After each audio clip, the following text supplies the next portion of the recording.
बिस्मिल्लाहिर्रहमानिर्रहीम। अस्सलाम वालेकुम। मेरे चैनल पर खुश आमदीद। हम चैप्टर कर रहे हैं जी मोनोपोलिस्टिक कंपटीशन, ज़रातराना मुकाबला। आज हम बात करेंगे जी price and output determination under monopolistic competition, कीमत और पैदावार का तयन ज़रातराना मुकाबले के तहत। What is monopolistic competition? Monopolistic competition is the type of imperfect competition such that there are many producers competing against each other but selling products that are differentiated from one another। के अजातराना मुकाबला मंडी की एक ऐसी सूरत हाल है जिसमें कि एक अजादार फरोख्तकार आपस में मुकाबला कर रहे होते हैं और हर फर्म ने अपनी शय में इम्तियाज़ पैदा किया होता है। अच्छा जी, firm faces downward sloping marginal revenue and average revenue curves के मोनोपोलिस्टिक कंपटीशन में फर्म सामना करती है डाउनवर्ड नीचे को गिरते हुए औसत वसूली मुख्तम वसूली के खतूत का। This type of curve is based on the notion that the firm can change its price without losing all of its consumers because buyers do not see any perfect substitute। अब इन कर्व्स की बुनियाद इस तस्वर पे है कि firm जो है वो कीमत को तब्दील कर सकती है अपने ग्राहकों को, अपनी सार्फिन को खोए बगैर, क्योंकि जितने भी ख़रीदार होते हैं उन्हें कोई परफेक्ट मुकम्मल बदल देखने को नहीं मिलता। देखें, वो परफेक्ट जो सब्स्टिट्यूट होता है ये परफेक्ट कंपटीशन में ही देखने को मिलता है, जहाँ होमोजीनियस प्रोडक्ट पाई जाती हैं, जहाँ प्रोडक्ट्स जो हैं वो वज़न, क्वालिटी, हुजम के लिहाज से, पैकिंग के लिहाज से एक जैसी होती हैं। लेकिन मोनोपोलिस्टिक कंपटीशन में हेट्रोजीनियस प्रोडक्ट होती हैं जो वज़न और क्वालिटी के लिहाज से, हुजम के लिहाज से, पैकिंग से, एडवर्टाइजमेंट के लिहाज से भी फ़र्क होती हैं। एक इम्तियाज़, एक फ़र्क पैदा किया होता है।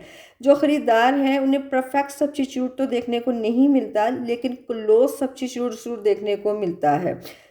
Firm is like a monopolist because it is the only producer of its unique product. आपका जो मोनोपोलिस्टिक कंपटीशन में फर्म है ये एक मिनी मोनोपोली की हैसियत रखती है, क्योंकि वो एक यूनिक मुनफरिद किस्म की शय मार्केट में पैदा करके लाती है, बना के लाती है।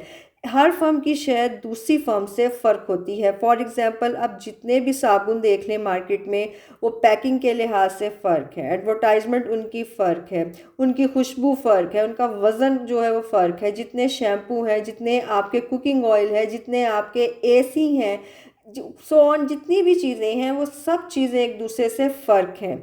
But unlike a monopoly, a monopolistically competitive firm faces competition from other firms producing good substitutes for its product. The more the substitute, the elastic, the average revenue curve will be. There are two conditions of firms equilibrium। अच्छा, अब वो कहता है कि ज़रादारी के बरअक्स ज़रातराना मुकाबला में firms जो हैं वो कम्पीट करती हैं एक दूसरे से और अच्छा बदल लाने की कोशिश भी करती हैं। मोनोपोली में एक इजारादार को अपनी शय पे मुकम्मल अबूर हासिल होता है और उसके मद्दे मुकाबल दूसरी कोई फर्म नहीं होती। लेकिन मोनोपोलिस्टिक कंपटीशन में ज़रातराना मुकाबले में बहुत सारी फर्म्स आपस में कम्पीट करती हैं, लेकिन डिफ्रेंशिएटेड प्रोडक्ट के साथ हर शय दूसरी शय से फ़र्क होती है, मुकाबला करती हैं।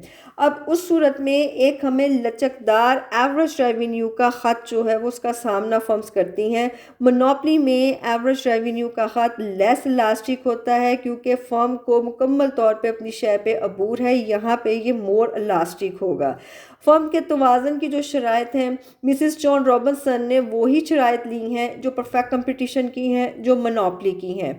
मिसिस रॉबिन्सन कहती हैं कि मोनोपोलिस्टिक कंपटीशन का तवाज़ुन उस सूरत में होता है जब मार्जिनल कॉस्ट बराबर हो मार्जिनल रेवेन्यू के, और स्लोप ऑफ दूसरी शर्त में slope of marginal cost greater than हो स्लोप ऑफ मार्जिनल रेवेन्यू के। अच्छा, पहली शर्त तो ये है कि ये जो पॉइंट ई है ना, यहाँ पे मार्जिनल कॉस्ट और रेवेन्यू बराबर होती हैं, लेकिन ये उससे पहले ये दूसरी शर्त पूरी होती है। वो किस तरह से कि ये ख़त जो है ना नीचे से ऊपर कता करता हुआ मार्जिनल रेवेन्यू को जाता है। अब short run equilibrium of the firm, अरसा कलील में जो फर्म का तवाज़न है उसमें फर्म क्या करती है, सुपर नॉर्मल प्रॉफिट अर्न करती है। मिसिस जॉन रॉबिन्सन कहती हैं कि in the short run the firm in monopolistic competition में be able to make super normal profit because of advertisement and attractive presentation of the good. के firm जो है वो ज़रातराना मुकाबले में गैर मामूली मुनाफा कमाती हैं अपनी शय की इश्तिहारबाजी से और अच्छी प्रेजेंटेशन से, अच्छे तरीके से जो प्रेजेंट की जाती है शय को। देखें, बहुत सी शय अच्छी पैकिंग में आपको ट्रैक करती हैं, कुछ शय पे जो है वो सेविंग की ऑप्शन होती है, कुछ पे सेल लगाई होती है, कुछ पे जो है वो शेयर जो है उसके साथ कुछ फ्री आपको मिल रहा होता है, तो उस सूरत में फर्म्स जो हैं वो क्या करती हैं, एबनॉर्मल गैर मामूली मुनाफा कमा रही होती हैं। यहाँ पे हम शक्ल से मैं आपको इसका तवाज़न भी और सुपर नॉर्मल प्रॉफिट की सूरत हाल भी बताती हूँ। शक्ल बनाने के लिए OY खात पे प्राइस, रेवेन्यू, कॉस्ट को और OX खात पे आउटपुट को लिया। मोनोपोलिस्टिक कंपटीशन में ये जो खात होता है ना आपका मार्जिनल रेवेन्यू का खात, मैंने आपको बताया है ये मोर इलास्टिक होता है, ये OX की तरफ ज़्यादा इसका रुझान होता है। एवरेज रेवेन्यू का खत ये डिमांड को रिप्रेजेंट करता है। फर्म्स बिहेवियर में प्राइस का तयन भी इसी खत पे होता है, प्राइस को भी करता है।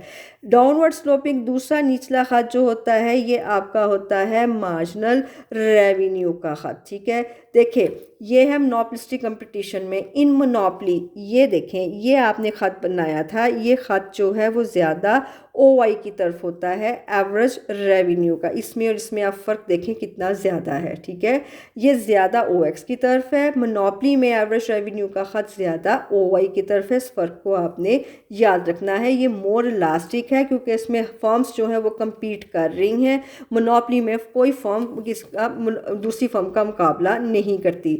तवाज़न की शराइत के मार्जिनल कॉस्ट बराबर हो मार्जिनल रेवेन्यू के, हमने यू शेप के कॉस्ट के कब इस्तेमाल किए। शॉर्ट रंग मार्जिनल कॉस्ट का ख़त मार्जिनल रेवेन्यू के ख़त को पॉइंट E पे कता करता है। Slope of marginal cost greater than है स्लोप ऑफ मार्जिनल रेवेन्यू के, नीचे से ऊपर को जाता हुआ पॉइंट E पे किया। पैदावार आपकी क्या होगी, पॉइंट E से नीचे सीधा मुँह OX खात पे गिराएं, आपकी पैदावार होगी OQ। कीमत का तयन करने के लिए हमने एवरेज रेवेन्यू का ख़त इस्तेमाल करना है, इसको ऊपर लेके जाएं अमूद को, ये पॉइंट आपका N पे जाके मिला। इस खात को OY के साथ मिलाएं, आपकी प्राइस होगी OP और आपकी पैदावार है OQ। अब हमने इसकी कैलकुलेशन करनी है। प्रॉफिट को पाई के निशान से शो करते हैं। Pi is equal to total revenue minus है आपकी टोटल कॉस्ट के। तो आपके टोटल रेवेन्यू होता है जी average revenue multiply output. Total revenue is equal to OP, ये देखें OP मल्टीप्लाई OQ या NQ मल्टीप्लाई OQ। ठीक है जी, ये लें OP मल्टीप्लाई OQ, आपका एरिया आएगा टोटल रेवेन्यू का OP, ये देखें OPNQ, ये ले OPNQ आ गया ये। अच्छा जी, अब आपने निकालनी है टोटल कॉस्ट। टोटल कॉस्ट होती है average cost multiply output. Average cost का खत बनाए, ये भी यू शेप के खत हैं और सैकलील के। अच्छा जी, यहाँ पे इसने अमूद को टच किया और उसके बाद ये एवरेज कॉस्ट का ख़त ऊपर को चढ़ गया। शॉर्ट रन एवरेज कॉस्ट का ख़त पॉइंट B पे किया। इस ख़त को OY के साथ मिला दें, ये है C। ये जो आपका शेडेड एरिया आता है ना, ये सुपर नॉर्मल प्रॉफिट को शो करता है। एवरेज कॉस्ट के नीचे ही आपका short run average variable cost का ख़त होता है, ये ले short run average variable cost curve. अच्छा जी, टोटल कॉस्ट है आपकी OC मल्टीप्लाई OQ या BQ मल्टीप्लाई OQ, ये ले OC मल्टीप्लाई OQ।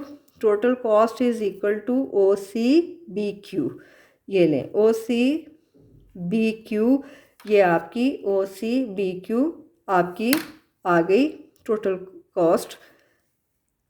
अच्छा जी, अब आपने निकालनी है पाई।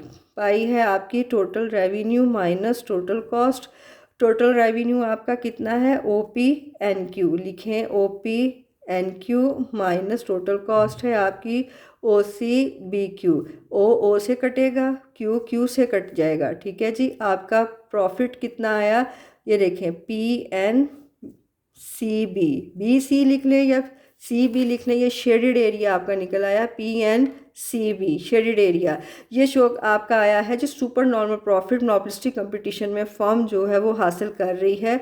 ये है, इसे हम लिखेंगे कि मार्जिनल कॉस्ट बराबर है मार्जिनल रेवेन्यू के। मार्जिनल रेवेन्यू लेस देन है एवरेज रेवेन्यू यानी प्राइस के। ठीक है जी, उसके बाद आपका होगा कि ये एवरेज रेवेन्यू ग्रेटर देन है एवरेज कॉस्ट के।